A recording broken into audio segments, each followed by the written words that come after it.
Hello, I'm Cindy Andel, and I wanted to discuss the mythicity behind Christmas and other cultures concerning Krampus and why he's not included in our Christmas culture today.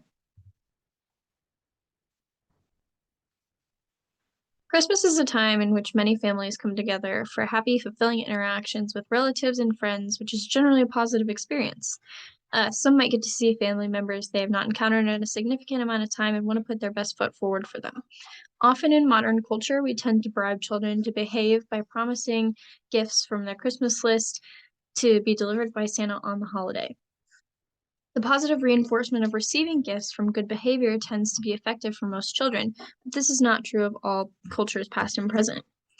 Some cultures use a negative reinforcement tool to encourage behavior from their children in the form of a monster, such as Krampus, a being that would deliver coal and beatings as opposed to presents for misbehaved children. Positive reinforcement is a tool that is becoming more and more popular in Western society as a method of parenting, so lacking Krampus in Western culture and leaving it in the East shows a historical trend toward the positive reinforcement since the beginning of what is now modern Western culture. Krampus is a demon goat hybrid creature that originates from Central Europe that dates back to pre-Germanic paganism that honestly did not even begin by relating to Christmas at all. He is said to come on the same night as St. Nicholas, December 5th, and while St. Nick rewards the good children with gifts, he would beat the children that were naughty with sticks. Krampus is the reason that you better watch out when Santa Claus is coming to town to make sure you wouldn't be taken back with him. In more severe cases, children would even be threatened to be dragged back to hell with Krampus to be tortured or eaten. While Krampus originated in Germany and was popular in Austria, it began to grow in worldwide popularity in the 20th century when events such as the Krampuslauf and Krampusnacht were being held. It's very common in cultures where Krampus is celebrated for young men to run in the streets dressed as ghoulishly as possible to scare children on Krampusnacht. Even though some adults aren't thrilled with the prospect of telling their children that they will be eaten by a goat demon for misbehaving, the myth is so deeply rooted in Alpine culture that the festivities surrounding the time of year are never really diminished. Since Krampus is of pagan origin, this comes from a time when gods or beings were utilized to threaten or encourage cultures to behave or conform to societal standards. Gods often had to be pleased in order for an individual or small society to survive through the year. Given this circumstance, it would not seem unusual for children to be threatened to perform their duties with good behavior, with a similar but less significant end result. While some gods might have been used to encourage hard work during the harvest or similar seasons, Krampus's purpose was to teach children to behave in the face of a threat. Modern cultures outside of Central Europe often leave out the idea of Krampus or a related evil counterpart to St. Nicholas or Santa and move more toward the positive encouragement methods. Given that Krampus and St. Nicholas were originally a dyad, it might be assumed that when paganism was prevalent, there was more efficacy in the notion that without good behavior, not only would you not receive a gift, but there would be consequences. In the myth, they traveled together and worked as a team to appropriately serve judgment at the end of each year to each child. This kind of works simultaneously with the relationship between God and Satan, where judgment is based on the sins of the Bible, and judgment is passed at the conclusion of your life to determine which fate you're subjected to, heaven or eternal punishment. Another cultural similarity comes in to play with Egyptian mythology, where at the time of your death, judgment would again be passed by Anubis by the weight of the subject's heart compared to the feather of Ma'at, and if the heart was heavier, it would be fed to Amit. There are some obvious dissimilarities between these three lines of myth. However, there are some striking similarities that seem to believe that there needed to be a dyad in cultures to effectively encourage ideal behavior within a given society. Culture in the United States is trending more towards a positive reinforcement mechanism when concerning the raising of children.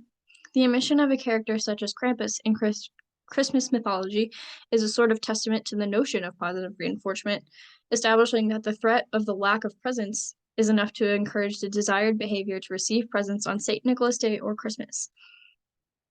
Societal views overall are trending toward this notion that negative reinforcement is not always necessary in the long run because positive reinforcement is equally, if not more, effective.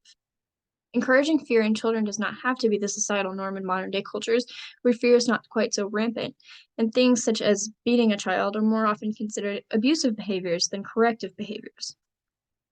Um, in the 21st century, there is a growing population of Americans that classify themselves as religiously unaffiliated or irreligious, which kind of supports the movement away from negative reinforcement, where when you're irreligious, you would have no dyad between God and Satan to compare to.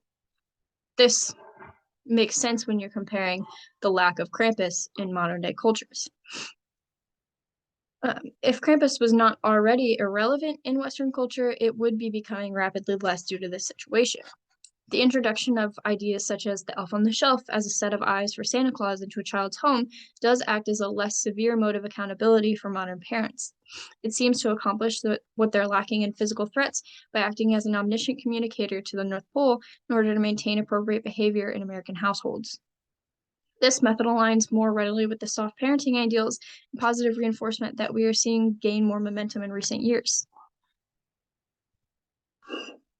The idea of a Kinderschreck is that they are boogeymen created by cultures to scare children into good behavior, similar to Krampus.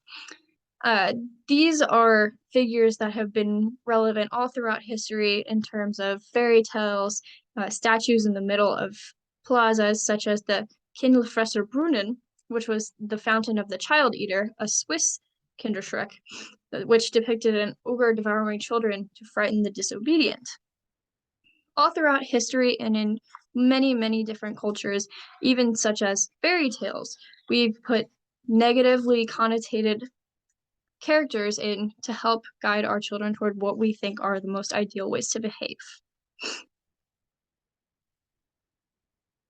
In Central European countries where Krampus is still prominent, it is not so often threatened as it is celebrated as a prominent being in cultural history. This historical connotation once again originated during the times when pagan gods were most widely worshipped, which was a time when less humane actions were widely accepted due to the unadvanced nature of society. These were times when people were publicly beaten, executed, or otherwise abused, as well as having children perform laborious jobs. So it wouldn't really be uncommon or unacceptable to threaten your child with the concept of being beaten by a foreign being from the underworld if displaying poor behavior. Cultures tend to progress very trepidatiously and hang on to their traditions as long as they're considered acceptable, so it would not seem uncommon for this to be a persistent being in Central European culture, especially when it's so useful for keeping children in an ideal mindset. As the world progresses into more modern times, it would be expected that less and less of this Krampus tradition is being treated as a threat and more commonly being treated as a comical idea, which is what we tend to see in modern day festivals that have been becoming more common in recent years. Thank you so much for listening.